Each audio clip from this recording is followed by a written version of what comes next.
আপনারা সকলেই জানেন, ইতিমধ্যে আমরা বিভিন্ন মিডিয়ার মাধ্যমে ফেসবুকে দেখতে পেয়েছি যে বাংলাদেশ গণতান্ত্রিক ছাত্র সংসদ জগন্নাথ বিশ্ববিদ্যালয় শাখার যারা দায়িত্বশীল আছেন সেই সকল দায়িত্বশীল নেতৃবৃন্দের উপর ছাত্রদল কর্তৃক হামলার শিকার হয়েছে। আমরা এই হামলার তীব্র নিন্দা ও প্রতিবাদ জানাই।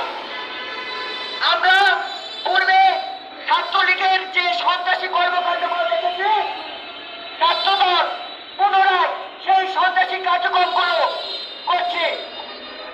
আমরা এটি আশা করিনি। বৈষম্য বিরোধী ছাত্র আন্দোলন এবং জুলাই অভ্যুত্থানের মাধ্যমে আমরা যে একটি নতুন বাংলাদেশ পেয়েছি, এই বাংলাদেশে সকল দল মত নির্বিশেষে সকলেরই রাজনীতি করার একটি গণতন্ত্র আমরা প্রতিষ্ঠা করতে চেয়েছি। কিন্তু একটি দলের নেতাকর্মী হয়ে আরেক দলের নেতাকর্মীর উপর যে হামলার ঘটনা কালকে ঘটেছে, এটি একটি দৃষ্টিকটু ঘটনা।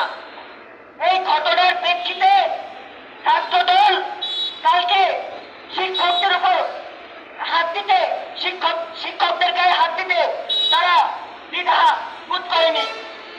একজন জুলাই যোদ্ধা এবং একটি বিশ্ববিদ্যালয়ের শিক্ষক